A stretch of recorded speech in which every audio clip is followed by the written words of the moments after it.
சங்கீத ரசனை இல்லாதவர்கள் முன் சங்கீதம் பாடுவது பயனில்லாதது. சங்கீதத்தின் ஆன்மாவும் அதன் ஆழமும் அவர்களுக்கு புரியவே புரியாது.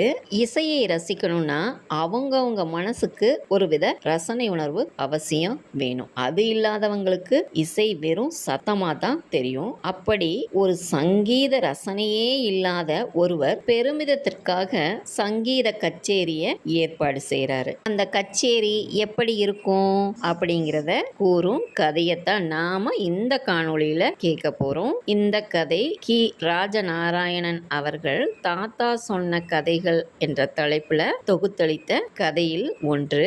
நாமும் அந்த கதையை தமிழ் மொழி கதையொலி தளத்தின் வழியாக கேட்கலாம் வாங்க. அனைவருக்கும் வணக்கம். நீங்கள் கேட்டுக்கொண்டிருக்கும் குரல் வாணி. தாத்தாவுக்கு அன்றைக்கு மனசு சரியில்லை. பிள்ளைகளோ கதை சொல்லும்படி நச்சரிச்சு கேட்டுட்டு இருந்தாங்க.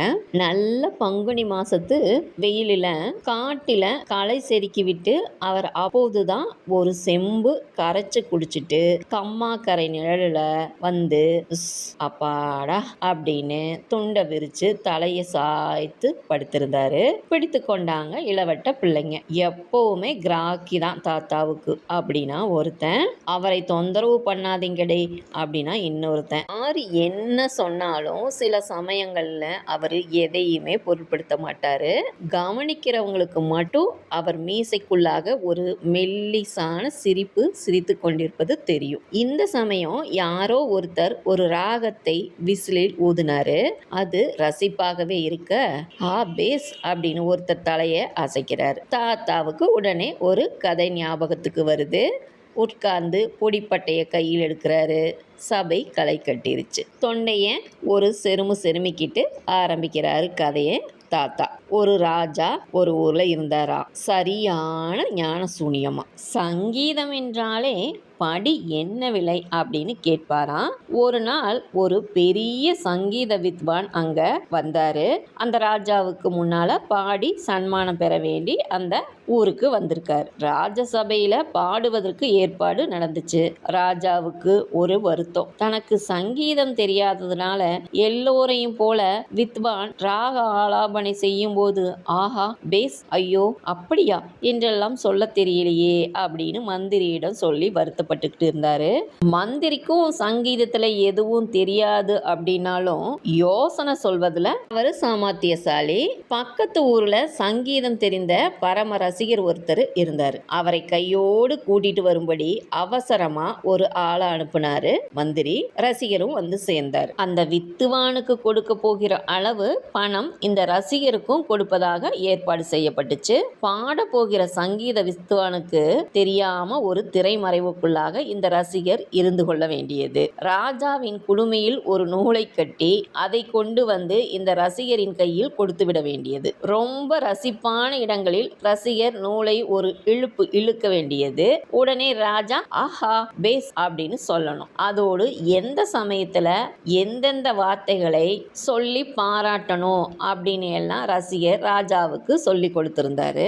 ராஜாவுக்கு எதிரில் பாகவதர் என்கிற அந்த வித்வான் வந்து உட்கார்ந்தாரு. பக்கவாத்தியங்களோட கச்சேரி தொடங்க போகுது. நூல் சரியாக இருக்கோ என்று சரிபார்த்து கொள்ள வேண்டாமா?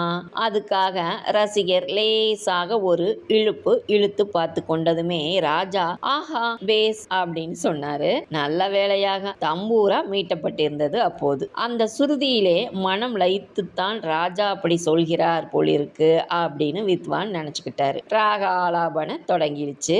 சமயம் பார்த்து நூலை ஒரு இழுத்ததும் ராஜா தலையாட்டி கொண்டு ஆஹா பேஸ் பேஸ் அப்படின்னு சொன்னார். கொஞ்ச நேரமானதும் நூலை லேசான ஒரு சுண்டினார் ரசிகர். உடனே ராஜா அடடா அப்படின்னு சொன்னார். பிறகு கொஞ்சம் கழித்து ஒரு சுண்டு சூ சூ அப்படின்னு சொன்னார் ராஜா. நூலை பலமாக சுண்டி விட்டோமோ அப்படின்னு ரசிகருக்கு ஒரு சந்தேகம். ராகத்துல ஒரு சுகமான இடம் வந்தது. உடனே ஒரு வெட்டு.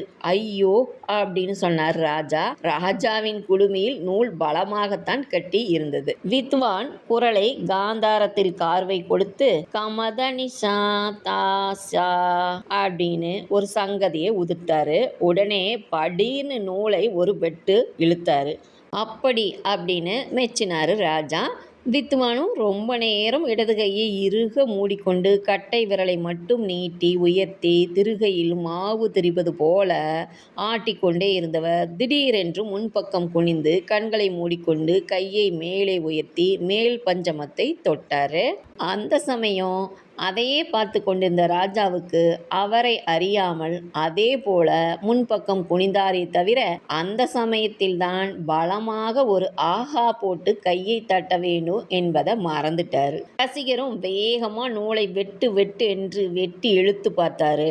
ஒன்றையுமே காணோம். உயிரை கொடுத்து மேல் பஞ்சமத்தை பிடித்தும் ராஜாவிடமிருந்து ஒரு ஆகாரமோ கைத்தட்டலையோ காணோமே அப்படின்னு நினைத்த வித்துவான் திரும்பவும் முயற்சி செய்தது. அதே போல மேலே ராகத்தின் அதி உச்சியில் போய் கஷ்டப்பட்டு நின்று கொண்டு ராஜாவை பார்த்தாரு.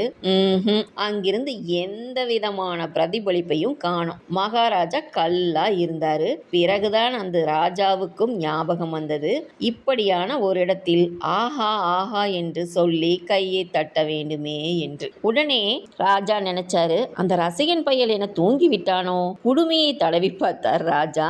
அதில் நூல் அருந்து தொங்கிக் கொண்டிருந்தது. சற்றென்று உடனே வித்துவானை பார்த்து நிப்பாட்டுங்க அப்படின்னு சத்தம் போட்டு சொன்னாரு. மகாராஜா சொல்லியாச்சே, நிறுத்தாம முடியுமா? என்னமோ ஏதோ அப்படின்னு சொல்லி பயந்து போய் எல்லோரும் ராஜாவையே பார்த்துட்டு இருந்தாங்க. ராஜா கோபத்தோடு மந்திரியை பார்த்து, என்னப்பா மந்திரி, நீங்கெல்லாம் ஒரு நல்ல பலமான நூலா பார்த்து கட்ட துப்பில்லை, வாய் தான் கிழியுது, சீக்கிரம் நூலை முடிச்சு போட்டு கட்ட சொல்லு, வித்துவான் காத்துக்கிட்டு இருக்காருல்ல அப்படின்னு சொன்னாரு. அப்படி ராஜா சொல்லிக்கிட்டு இருக்கும் போதே வித்துவான் அதை பார்த்துட்டாரு. அடடா, இப்படியும் ஒரு ஞான சூனியத்துக்கு முன்னால் வந்து பாடும்படி ஆகிவிட்டதே அப்படின்னு வருத்தமும் மனசுல ஆங்காரமும் அவருக்கு வந்துச்சு.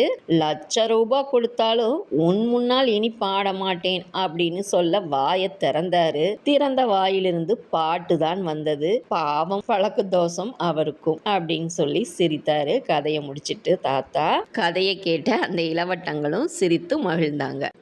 பொதுவாகவே ரசனை என்பது ஒன்றின் மீது நாம் கொண்டுள்ள ஈடுபாடு முக்கியமாக இருக்குது. அதற்கு மேலே அவர்களுக்கு அதன் மீது ஒரு உணர்ச்சி பூர்வமான தொடர்பு இருக்கணும். அப்படி எதுவுமே இல்லாதவர்கள் முன்பு நிகழ்த்தும் கலைகள் அனைத்தும் வீணாகிடும். அதனால் தங்களுடைய கலைத்திறனை வெளிப்படுத்துவதற்கு முன் அந்த மக்களுடைய சூழலும் மக்களின் கலைத்திறனும் ரசிப்புத்தன்மையும் எப்படி இருக்குது அப்படின்னு சொல்லி தெரிஞ்சுக்கிட்டு செயல்படுத்துவது தான் சிறப்பாக அமையும். அடுத்து இன்னும் ஒரு நல்ல பதிவுடன் நான் உங்களை சந்திக்கிறேன். நன்றி.